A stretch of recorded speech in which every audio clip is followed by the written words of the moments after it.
I guess there's stairs to use there. Thank you very much, Nancy. And we had a great tour last week up in the Lloydminster area. We flew over the upgrader. I've been out in that area a number of times, but we had a great tour of the Vaughan thermal facility as well, out in the Edam area, actually closer to North Battleford. And we appreciate the investment, and we look forward to the future investment, and we offer that invitation to everyone in the room. It thrills me to be here this afternoon with our Minister of Energy and Resources, the Honourable Bronwyn Eyre, and I hope to catch up with a previous colleague of mine, Tim McMillan, who I served with a number of years ago, and I want to thank Monty Solberg from the New West Public Affairs for the invitation to attend here today, and thank all of you for attending and not leaving. I understand there was a number of elected officials that have spoken here today, and at times they use up all of the oxygen in the room, and the last guy, there isn't a lot left for him. So I thank you for being here all day, and I do have some big shoes to fill. The leadership that we have experienced in our province over the last decade has been tremendous. We've had the opportunity to grow our province, to grow the economy and grow the careers, and to actually grow our population for the first time in some 80 years. And this is new to us in Saskatchewan, quite honestly, and I won't get into the partisan basis as to why I think that might be. But we sort of want to keep that going.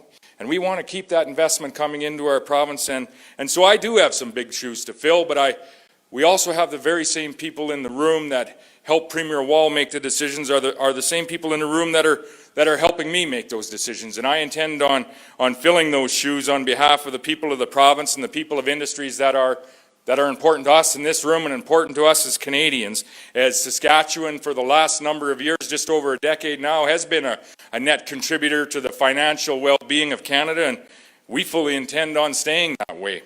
So with that, I bring some good news from our province to this province of Alberta, and to my fellow Canadians. From Swift Current to Prince Albert, I'm happy to report from right across Saskatchewan that there is some relief in our province, because finally after 10 years under my Premier Wall's leadership, finally under 10 years of his leadership, we now have a Premier with some degree of charisma and the ability to communicate, and we've waited a long time for this.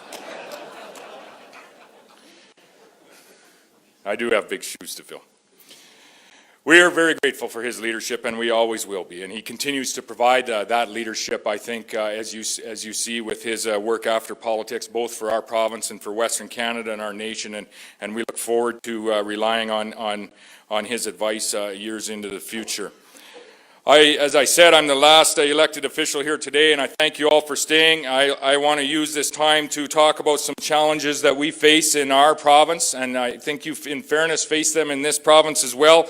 And in fairness, we face them across the nation. And I want to talk to you about what's important to the province of Saskatchewan, and there's three things, and I call them the 3 T's. It's very simple. It's a simple recipe. Brad Wall followed it. I intend on following it, but it's to always advocate for free and fair trade deals for our nation and for our province. To always advocate for the ability to transport our products to their export market and to ultimately the country where they will end up. And last but most certainly not least is to advocate for a fair tax and regulatory regime, that our industries can not only operate under, but that industries can continue with additional investment under. Given that, we have challenges on all of those fronts. We have challenges on all 3 of those T's. Challenges that are impeding the comeback that is now underway in the industry that we're concerned with, the energy industry. Challenges that are in some ways preventing the relaunch that we seek in this room. The broader context of the remarks that I'll make here today will also have to do with our nation's competitiveness, which I fear is eroding, which we just heard a discussion on. In fact, I would say that we might be at a crucial moment in our nation's history, what you might call a critical juncture, if you will. There was a book published a few years ago, and it was titled this, Why Nations Fail. A critical juncture was defined as a major event or a confluence of factors that disrupt the existing balance of the political and economic power. Well, today, we're facing a confluence of many negative factors, actually. We're heading into some serious headwinds with our industry. We're in them. And how we deal with these headwinds as industry leaders, how we deal with these headwinds as subnational leaders like myself will go a long ways in determining whether Canada succeeds as a nation in the years ahead or whether we struggle as a nation in the years ahead. So let's begin with the first T, with trade. Something that we pay very close attention to in our province of Saskatchewan. We're one of the most export-dependent jurisdictions in Canada. I would put forward that Canada is one of the most export-dependent nations in the world. 1 of 5 jobs in Saskatchewan is directly dependent on our exports. You're likely familiar with what we sell to the world, and we've spoke about the food, fuel, and fertilizer that we sell to over 150 countries all around the world. When it comes to potash, we're the largest producer on earth. With uranium, we're the second largest source of uranium on earth, clean fuel. We also manufacture agricultural implements at an increasing rate, and we export those all around the world. We ship more oil to the United States than Kuwait, than Nigeria, or the United Arab Emirates, pardon me. There's those communication skills pouring out. We're second largest energy exporter in this nation next to the province we are in today. Last year, we produced about $9.2 billion worth of energy products. I'll come back to that number in a few minutes when I talk about the differential that we're all experiencing. But the energy sector in our province accounts for about 15% of our GDP and supports more than 30,000 families directly in their employment and in their incomes.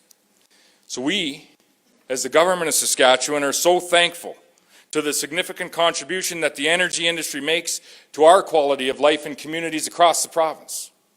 Companies are making a large economic impact in Saskatchewan, to be sure, but they are also making a large social impact by giving back in many ways to the communities that they are operating in. And we thank you for that. And we want to make sure that our energy sector can thrive, not just today and not just tomorrow, but for years to come. We want that investment. And for that to happen, we need that market access, and we need that access to be able to trade, particularly with one of our largest trading partners, the United States of America, of which we ship 55% of our exports to. We import 85% of Saskatchewan imports from the United States. So for the most part, and I say the most part, the USMCA preserves that free and fair trade access with our largest trading partner, despite some warts. We continue to have very real concerns about the tariffs related to steel and aluminum and the potential with uranium. We have Everaz Steel in just north of Regina, Saskatchewan, that again employs over 1,000 people directly, many more thousand indirectly. We have ag equipment manufacturers that I spoke of in Frontier, Saskatchewan, building honeybee headers. We have Seedhawk, Seedmaster, Bourgault, what was Flexicoil is now CNH out of Saskatoon, all importing steel and exporting steel products. They're vulnerable to these tariffs. So we have concerns with respect to those steel tariffs. We have concerns with respect to the non-market economy clause. But we need access to the United States of America for our imports and our exports. We need that type of a relationship, not just with the U.S., but with the over 150 countries that we trade with each and every year, that Saskatchewan trades with each and every year. I was in China about a month ago. They're our second largest trading partner. Our trade with China, our exports to China have tripled over the last decade. And that rate continues, that rate of increase, it continues. I'm off to India at the end of November, and I'll speak a little more about India in a few minutes. But we have challenges in India with our existing trade relationship. I may be a little partisan from time to time, and I'm not going to apologize for it, but not too long ago, our Prime Minister, well, many times, our Prime Minister has a habit of using trade relations as a means to pursue his own domestic political agenda or a forum to display some virtue. I'm sure we all remember his mission to India earlier this year.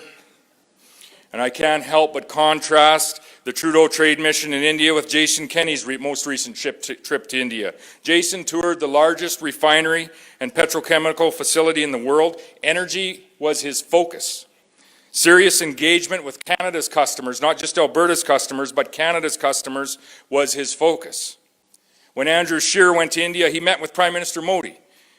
And he made a pitch for sustainable Canadian energy while wearing a nice blue business suit. I'm heading to India next month. I'll be promoting our Saskatchewan industries, including the sustainable Western Canadian energy industry that we have. And rest assured, I'll be dressed exactly how I am today in a nice blue business suit. When it comes to trade, we deserve a much more serious-minded approach on the part of our federal government. In India, in China, in the United States, in the Middle East, and everywhere we go, we had 2 ministers that just returned from a successful mission. Where did they go? Israel. They went to Israel. There's those communication abilities pouring out again. We had a busy day. We had our speech from the throne yesterday, and this morning was our first day in question period, and it was a wonderful day. I love question period. I look forward to it every day. It gives me an opportunity to straighten someone out.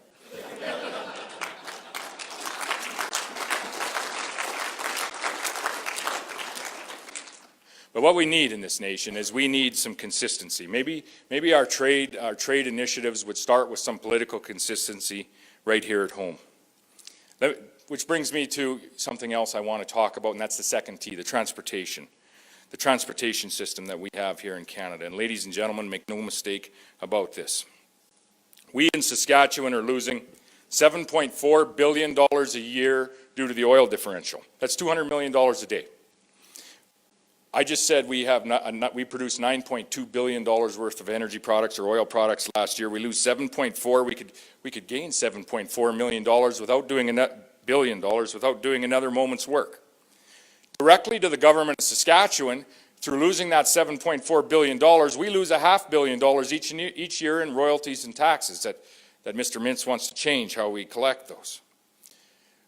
That $500 million a year more than offsets our deficit, and we're on a plan to balance next year. But we could also build 20 schools, not over the lifetime of a government, but 20 schools each and every year. We could do 40,000 more knee surgeries each and every year. Can you imagine if something similar was happening in the auto industry or the aerospace industry and other areas of this nation? There most certainly would be a royal commission called right away.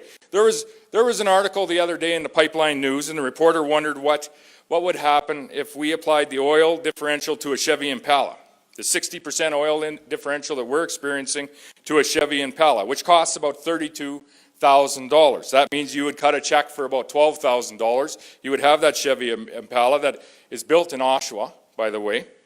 How long do you think General Motors is going to put up with that type of a market?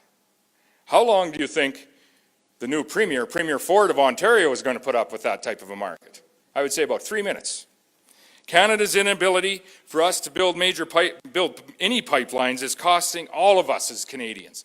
It's costing all of us. It's costing us first and foremost in our contributing provinces, but it's costing all of us in Canadians. And now where we are at in the case of the TMX pipeline is we have a new set of consultations. We have no firm deadline on the completion of these consultations.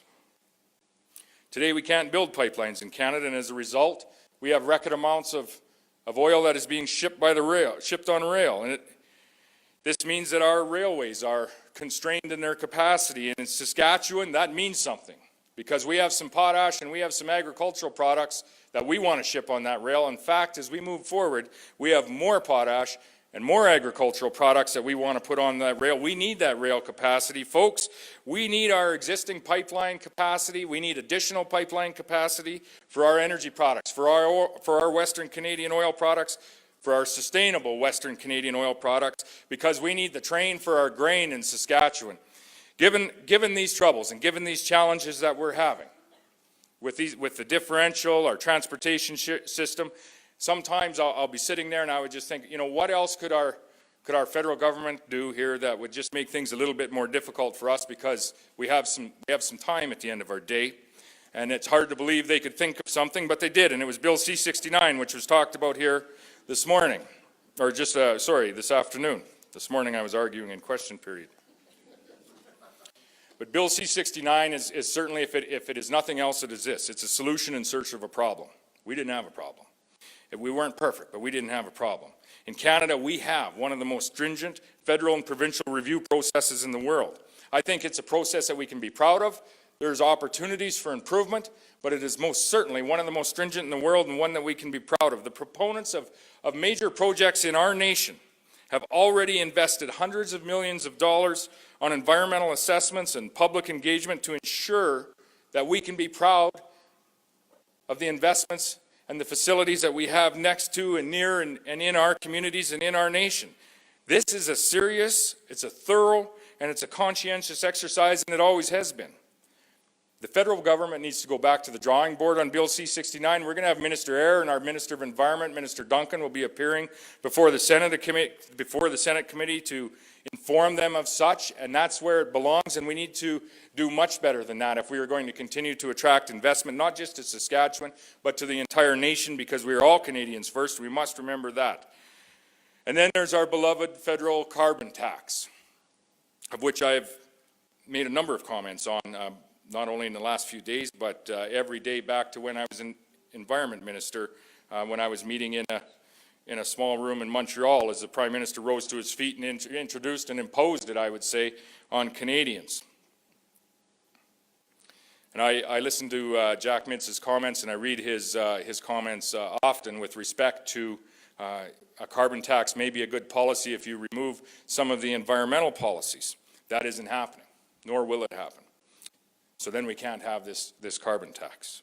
The IPCC report the other day, of which many people want to quote, say that we need to have this, it's a good policy. Well, the fact of the matter is the report assumes that every nation in the world is going to be implementing a carbon tax. That isn't going to happen. And it could go as high as $5,500 a ton. That isn't going to happen either, or at least as long as I have breath in my lungs, it isn't going to happen.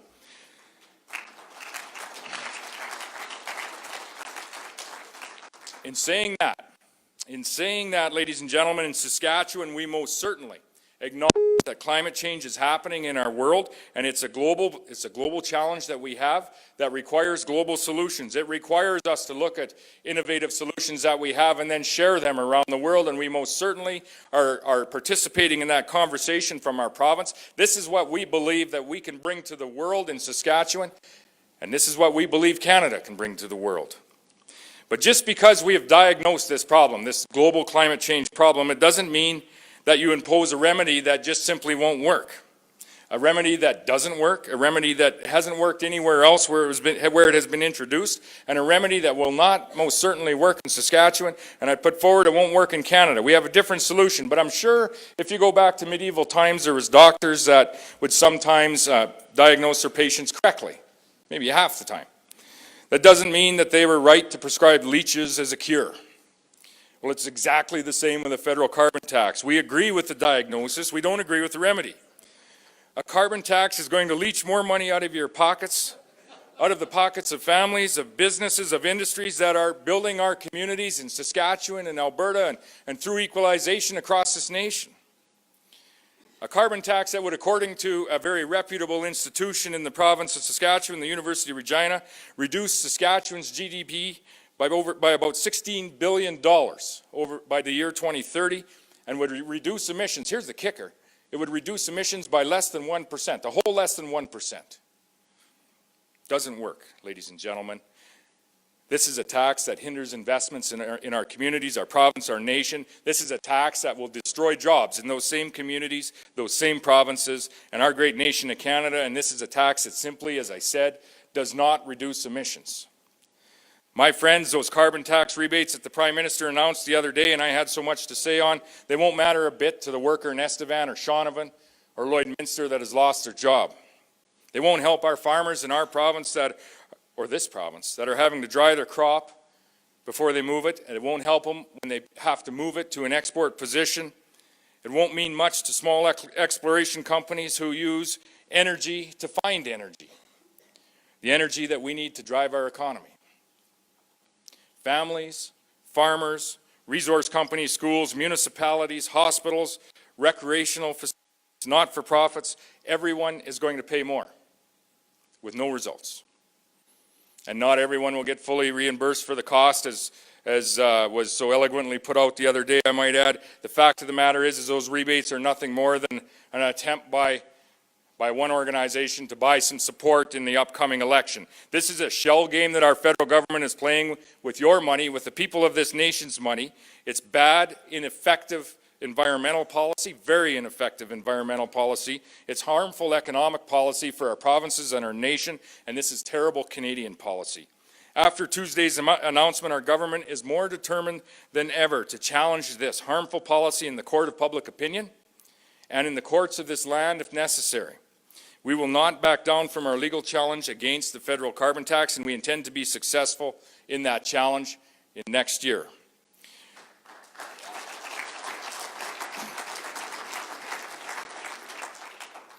Ladies and gentlemen, let me close with this and maybe provide some meaning to what we all do.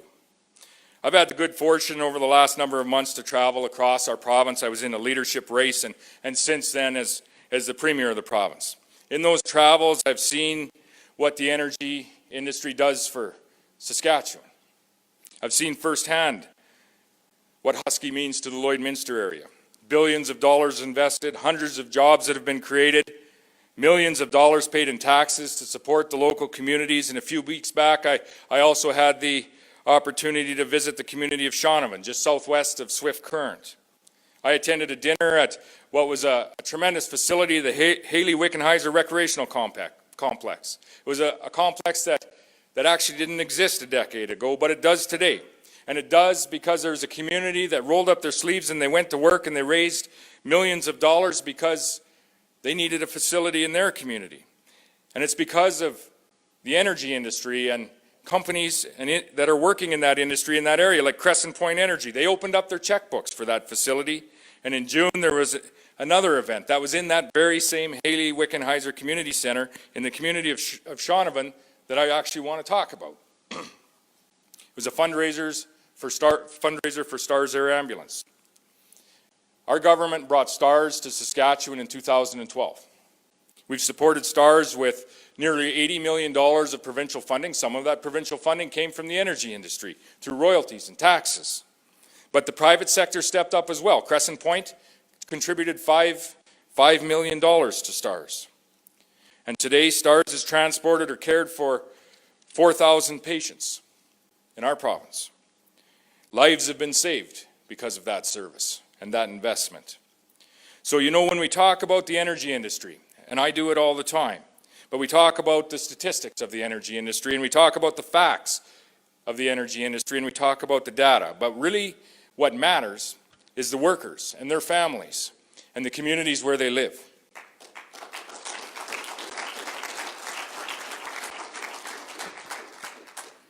And I think it's fair to say that Rex Murphy summed it up nicely in a column when he was speaking of the oil sands, and he wrote this, and I quote, "There is another wider, larger, humane dimension to the environment, larger and more vital than any reference to the landscape.